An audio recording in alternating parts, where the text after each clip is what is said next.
Welcome to This Week in Orthopedics. This week, we're covering 9 notable papers spanning spine surgery outcomes, perioperative risk management, and sports medicine advances. Let's dive in. First up, a significant focus on spine surgery this week, with 4 papers offering new insights into cervical and pediatric procedures. 2 studies from the journal Spine look at outcomes in patients with degenerative cervical myelopathy, or DCM.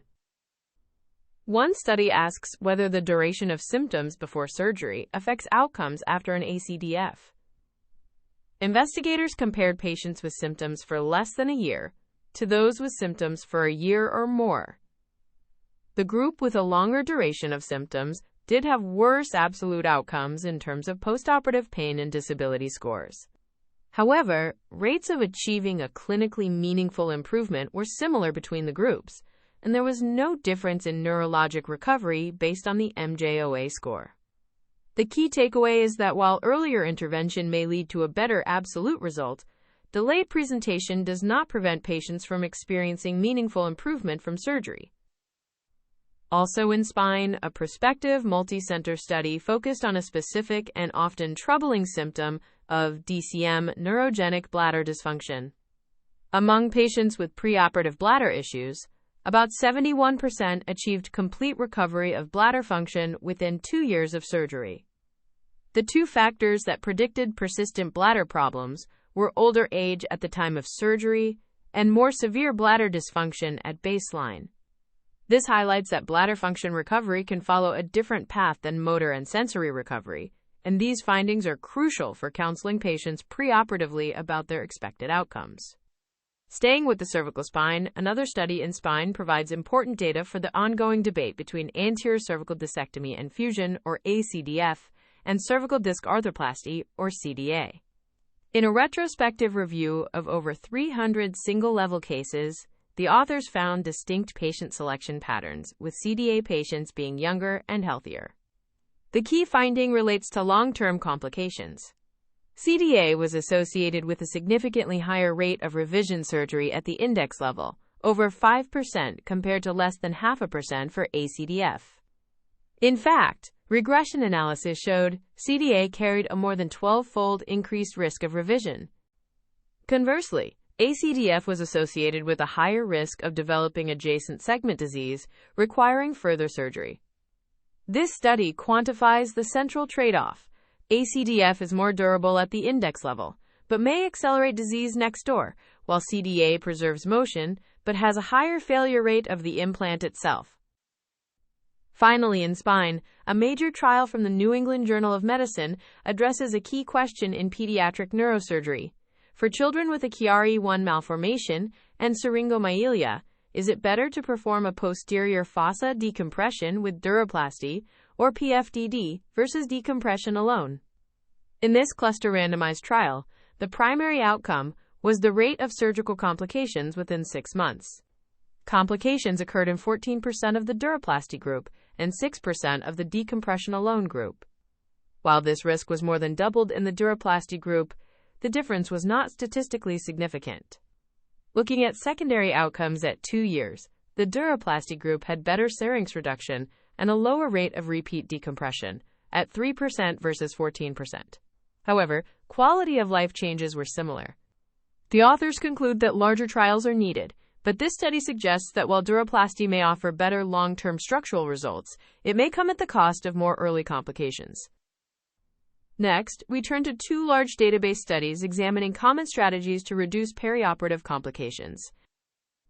From the journal Arthroscopy, a population-based cohort study from Austria looks at VTE prophylaxis after knee arthroscopy. Using national insurance data for nearly 100,000 patients, investigators compared those who received prophylactic enoxaparin to those who did not. The group receiving enoxaparin had a significantly lower rate of symptomatic VTE within 90 days, 0.57%, versus 0.89% in the no prophylaxis group. This represents a 36% relative risk reduction.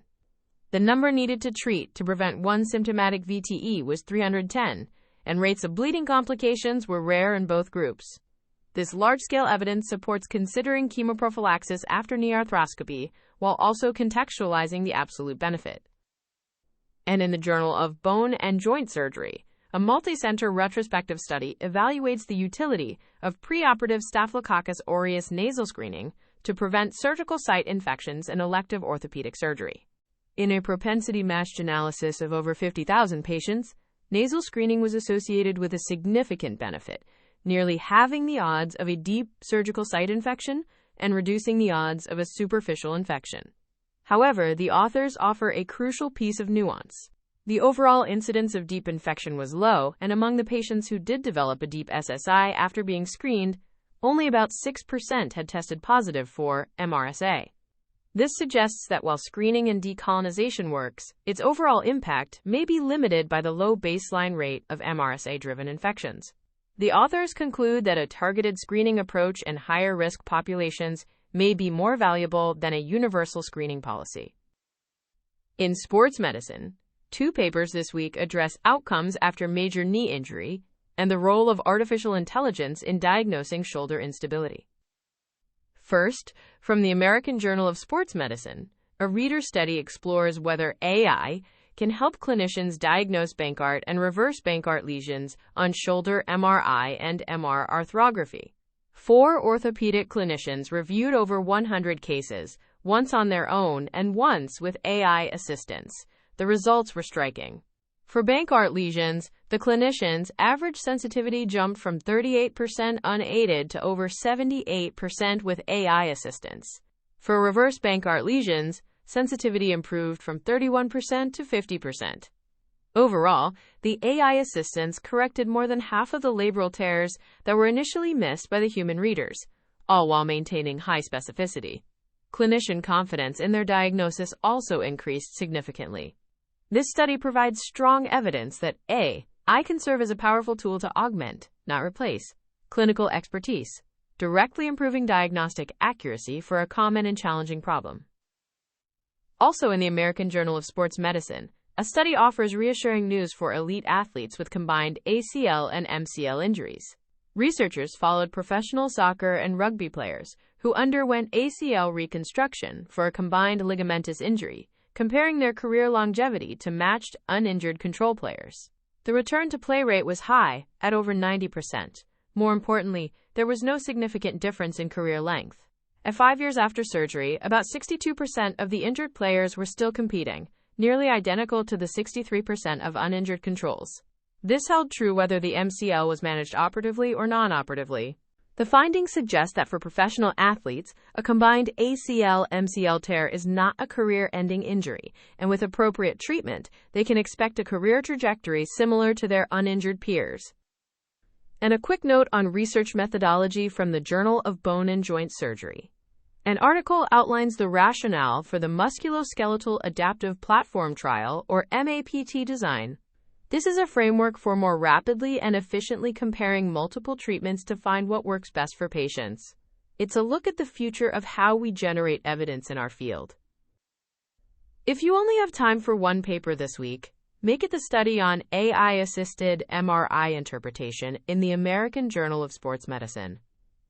It shows that AI support can more than double a clinician's sensitivity for detecting Bankart lesions without sacrificing specificity, dramatically improving our diagnostic power for a common and challenging problem. Here are the key takeaways from this week in orthopedics. First, in degenerative cervical myelopathy, surgery provides meaningful improvement even if symptoms have been present for over a year, but counsel patients that bladder recovery is variable and depends on age and baseline function. Second, for single-level cervical disc disease, cervical disc arthroplasty carries a higher risk of index-level revision, while ACDF has a higher risk of adjacent segment disease, a trade-off that should guide shared decision-making. Third, routine VTE prophylaxis with enoxaparin after knee arthroscopy reduces the rate of symptomatic VTE, though a large number of patients, 310, must be treated to prevent one event. Fourth, preoperative S. aureus screening is associated with lower SSI rates after elective surgery, but its low yield for MRSA in deep infections suggests a targeted, rather than universal, screening strategy may be more valuable. And finally, In elite athletes with combined ACL and MCL injuries, expect a high rate of return to play and a career longevity comparable to uninjured peers, regardless of whether the MCL is treated operatively or non-operatively. That's your roundup for this week in orthopedics. The full transcript and references are available on the episode page in your Audio Scholar library. This is an AI-curated summary. For clinical decisions, always consult primary sources and current guidelines. See you next week.